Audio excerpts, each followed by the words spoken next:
নারীদের নিয়ে অসাধারণ ওয়াজ করেছেন আবু তোহা মোহাম্মদ আদনান। অনেক সুন্দর ওয়াজ করেছেন নারীদেরকে নিয়ে, নারীরা কিভাবে পর্দায় চলবে, স্বামীদের কোন কথা শুনতে হবে, কোন বিষয়ে শুনলে ভালো হবে। অনেক সুন্দর ওয়াজ করেছেন নারীদের নিয়ে। আপনারা শুনবেন, কথাগুলো মানার চেষ্টা করবেন, অনেক ভালো হবে আপনাদের জন্য। আপনারা ওয়াজটা শুনেন, উপকারে আসবে আপনাদের। স্বামী বলছে পর্দা করো, তোমাকে ভালোবেসে বলছি তুমি পর্দা করো, তুমি আমার অনেক প্রিয় একজন মানুষ, তুমি বেপর্দায় বাইরে যাবা, লোকজন দেখবে, কেমন হয়? ঠিক আছে, তোমাকে তো আমি বিয়ে করেছি, তুমি আমার মানুষ, তোমাকে দেখবে কেন? প্রিয় মা ও বোনেরা, পর্দা ছাড়বেন না। আপনাদের জন্য 4টা কাজ: স্বামীর আনুগত্য করা, লজ্জাস্থানের হেফাজত করা, আপনার 5 ওয়াক্ত সালাত ঠিকঠাক মতো আদায় করা এবং রমজান মাসে সাওম রাখা।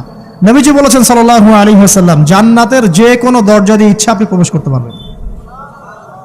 আপনার জন্য সহজ। আর স্বামীর আনুগত্য বলতে আমি বুঝাইনি স্বামীর দাসত্ব করতে হবে, এটা বলিনি। এখনকার কিছু ফ্যামিলিস্ট মেয়ে আছে, ওরা আনুগত্য শব্দ মনে হয় যে দাসত্ব মনে হয়। আনুগত্য দাসত্ব এক জিনিস না। আনুগত্য কি? স্বামী কোরআন সুন্নাহর অনুকূলে কোনো কথা বলেছে, আপনি মানবেন। স্বামী বলছে পর্দা করো, তোমাকে ভালোবেসে বলছি তুমি পর্দা করো, তুমি আমার অনেক প্রিয় একজন মানুষ, তুমি বেপর্দায় বাইরে যাবা, লোকজন দেখবে, কেমন হয়? ঠিক আছে, তোমাকে তো আমি বিয়ে করেছি, তুমি আমার মানুষ, তোমাকে দেখবে কেন? ঠিক আছে, তো এখন স্বামী ভালো কথা বলেছে, আপনি শুনলেন, এটা আনুগত্য। আর ওই স্বামী যদি বলে আসো তো, আমার কলিগরা এসেছে, ওকে খাবার সার্ভ করতে হবে, আসো খাবারটা পরিবেশন করো। এখন আপনি বেপর্দা হয়ে আপনার স্বামীর কলিগের সামনে খাবার পরিবেশন করতে শুরু করলেন, এটা কি আনুগত্য করতে হবে? এটা তখন আপনি আনুগত্য করবেন না। সিম্পল, কোরআন সুন্নাহর অনুগত কাজে আপনি স্বামীর আনুগত্য করবেন, বিপরীতে গেলে আপনি করবেন না। স্বামীর আনুগত্য মানে স্বামীর দাসত্ব নয়। আর এই হাদিসটা আপনি কেন ভুলে যান যে আল্লাহ রাসূল সাল্লাল্লাহু আলাইহি ওয়াসাল্লাম বলেছেন, আল্লাহ ছাড়া যদি কাউকে সেজদা করা যেত, সম্মান বুঝাচ্ছেন, আল্লাহ ছাড়া যদি কাউকে সেজদা করা জায়েজ হতো, আমি মেয়েদেরকে বলতাম যেন স্বামীকে সেজদা করে। কেন? কারণ আপনাকে রেসপন্সিবিলিটি, আপনার খাবার, আপনার ফুড, আপনার শেল্টার, আপনার মানে পুরো দায় দায়িত্ব নিজের হাড় ভাঙা পরিশ্রম দিয়ে, জীবনের ঝুঁকি নিয়ে স্বামী আপনার জন্য করে। সে আপনার সম্মান পাওয়ার যোগ্য তো? সে কি আপনার সম্মান পাওয়ার যোগ্য নয়? আপনি যদি সম্মানের হক আদায় না করতে পারেন, তাহলে আপনি অকৃতজ্ঞ। আর অকৃতজ্ঞ মেয়ে কখনো জান্নাতে যাবে? একটা হাদিসে আছে, বেশিরভাগ মেয়ে জাহান্নামে যাওয়ার অন্যতম কারণ হচ্ছে তারা স্বামীর সাথে কুফরি করে। কি করে? মানে সারা জীবন স্বামী ভালোবেসে যায়, ভরণ পোষণ দিয়ে যায়, সব চাহিদা পূরণ করে যায়, একদিন দেখবেন কথা কাটাকাটি হয়েছে, ওই দিন বলে বসবে যে তোমার কাছে আমি কিচ্ছু পাই নাই সারা জীবন। এই যে কুফরি, এই কারণে তারা জাহান্নামে যেতে পারে বেশি। আল্লাহ হেফাজত করুন। আমি আরেকটা কারণ হচ্ছে যে বেপর্দা। আপনাকে 4টা মূলনীতি ফলো করতে হবে। 1, এমন কোনো পোশাক পরবেন না যে পোশাকটা আটো সাটো, যেটা পরলে আপনার গায়ের কাঠামো বোঝা যায়। এটা বোরখা হলেও পরা যাবে না। আমি কি বুঝাতে পারছি?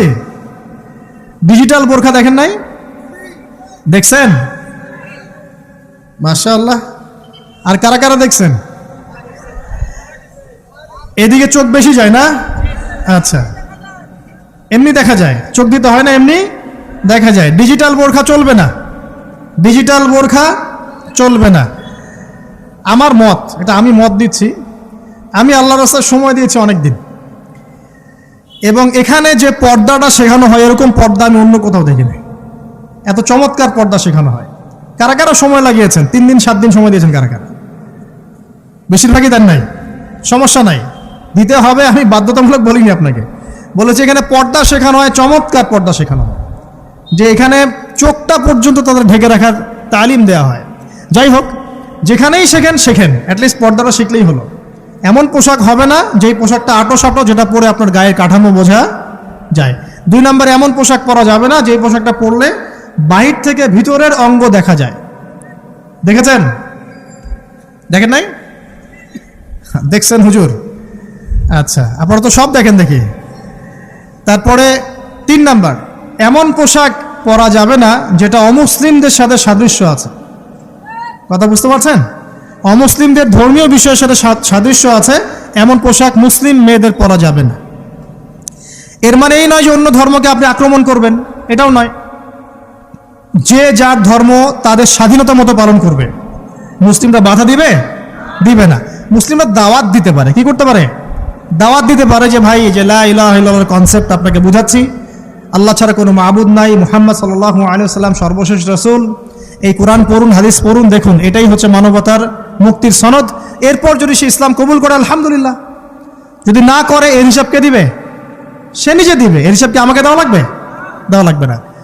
তো অমুসলিমদের সাথে সাদৃশ্য আছে এমন পোশাক চলবে না। আর 4 হচ্ছে পুরুষরা মেয়েদের পোশাক পরতে পারবে না, মেয়েরা পুরুষদের পোশাক পরতে পারবে না। জি, আপনাদেরকেই বলছি, আপনারা জিন্স পরতে পারবেন না, মেয়েদেরকে বলছি, এবং টি শার্ট পরতে পারবেন না। আপনারা ওই যে যা ইচ্ছা তাই ড্রেস পরে বলবেন যে 1000 বছরের সভ্যতা সংস্কৃতি, এসব বাজে কথা চলবে না এখানে। এটা 1000 বছরে কোনোদিনও আমাদের দাদা নানিরা এগুলা কখনো পরে নাই। পড়ছে? আপনার দাদি কখনো এরকম পরছিল শাড়ি? তো যে বললো 1000 বছর থেকে পরে আসতেছে নাকি? সুবহানাল্লাহ। তো এখানে বিষয়টা হচ্ছে পুরুষ মেয়ের পোশাক পরতে পারবে না, মেয়ে পুরুষের পোশাক পরতে পারবে না। আমি খুব সংক্ষিপ্ত করে আপনাকে কোরআন সুন্নাহ থেকে 4টা মূলনীতি বলে দিলাম। এই 4টা মূলনীতি কোরআনেও আছে, হাদিসেও আছে। আসেন, এই যে নারীর অবমাননা,